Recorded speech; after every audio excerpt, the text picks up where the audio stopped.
Alors, pour faire mon formulaire produit et sa composition, donc je vais faire créer assistant formulaire. Je prends produit, je prends tout et je prends produit et composant, je prends tout, suivant, suivant, tabulaire, suivant. Et là, j'appelle ça F produit. Bon, je peux l'appeler produit 1 si vous l'avez déjà fait, si vous voulez pas perdre ce que vous avez fait. Et produit 1, composant, et à la place de sous-formulaire, je mets SF. Voilà. Ça, c'est la première partie. Ensuite, ça, je vais le tuer. Le code produit est déjà là-haut, je vais le tuer. Quantité, je vais le réduire. Là, je vais faire une liste déroulante sur le code matière. Clic droit dans le blanc, mode création, toi, au revoir. Ça, je peux le déplacer. Ensuite, le code produit, il est déjà là-haut. Donc, vous deux, au revoir. La quantité, elle n'a pas besoin d'être si grande. Je peux la réduire. Le code matière première, je vais, bon, je peux l'agrandir si je veux, hein. Je vais le métamorphoser en liste déroulante. Clic droit, remplacer par zone de liste déroulante. J'ai ma liste déroulante. Mais ce n'est pas suffisant. Il faut que j'aille dans Données, Contenu, trois petits points. J'étais en train de parler des matières premières. Donc je veux voir le code matière première et le libellé de la matière première. Alors attention, vous êtes prêts? Je prends donc matière première, j'ai le libellé qui est là, j'ai le code matière première, j'ai le libellé, j'ai le préunitaire. Mais je n'ai pas l'abréviation, or je la voulais. Et l'abréviation se trouve dans unité. Donc je mets l'unité, fermée, et donc dans ma requête ici, j'ai deux tables. Je mets maintenant le code matière première, ça j'y tiens, il faut absolument le mettre en premier. Je prends le libellé, ben, je veux le libellé de la matière première, c'est un peu le but. Puis ensuite, je voulais l'abréviation de la matière première, et donc je mets l'abréviation. Puis, à la toute fin, je voulais le préunitaire, donc je mets le préunitaire. Voilà, et donc là, l'idée c'est de composer en ajoutant les tables dont on a besoin, bon, sans faire de boulettes. D'ailleurs, j'ai combien de colonnes là? Eh ben, je crois que j'en ai 4. J'ai 4 colonnes. Vous mémorisez? 4 colonnes. Je fais fermer, entrée, entrée, limité à liste, bon, ben, je peux mettre oui. Format, mince, combien de colonnes j'avais? Eh bien, 4. Largeur, 0, la première, je ne veux pas la voir. Point virgule, la deuxième, 3 cm. La suivante, c'était l'abréviation, 2 cm. La suivante, c'était le prix, bon allez, 2 cm. Donc là, je peux additionner. Bon, je pourrais dire 7, mais je peux dire 8.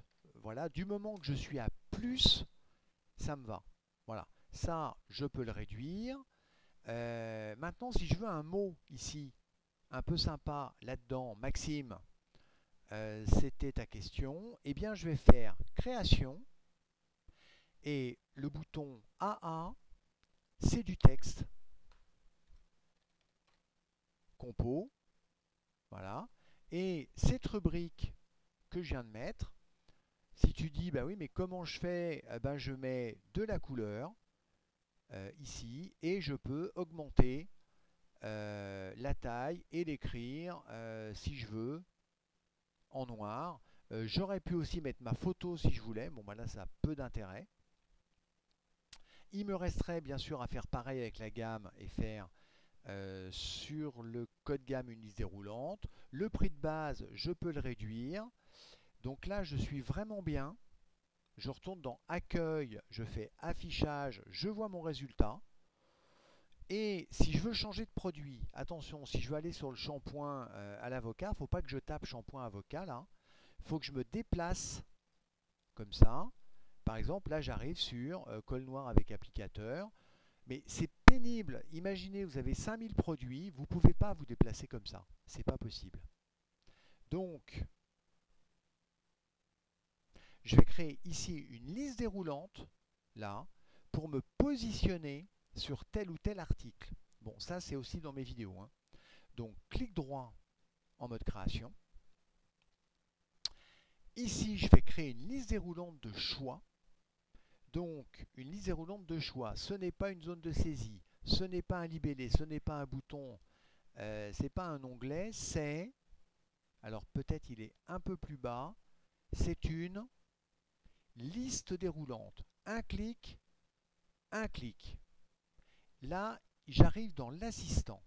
Et moi, je veux une liste déroulante qui me recherche des enregistrements. Donc, je clique rechercher, suivant. Qu'est-ce que je veux voir? Alors, il faut prendre le code produit quand même, hein, ça c'est important. Je peux rajouter le libellé, bah, c'est important aussi parce que le libellé c'est pour les humains, le code bah, c'est pour l'informatique. Suivant. Et là, je peux modifier la largeur de ma colonne. Et bien, quand vous faites ça, la colonne clé cachée, là, elle n'est pas à 0, là, elle est à 0. Donc, l'assistant vous fait le coup du 0, point virgule 2, point virgule 3, etc. Donc, suivant. Ça, j'appelle ça trouve. Terminé. Et ceux qui ont regardé les vidéos, donc hier, j'aurais posé la question, ils m'ont dit, bah, effectivement, on l'a vu, dans quelle couleur je mets ça, quelle est la couleur. Alors, je suis un petit peu maniaque, hein, j'ai des codes couleurs, mes listes de recherche, moi je les mets en vert. Voilà. Et donc ça me permet maintenant, dans accueil, affichage, ça me permet d'aller sur le lipocile, je suis sur le lipocile. Ça me permet d'aller sur le crayon sourcil, je suis sur le crayon sourcil, d'ailleurs, il n'y a pas de composant. Bah, c'est un crayon sourcil qui est constitué de rien. Bon, bah, je pourrais mettre du phénotype et puis je tombais pour 10. Voilà.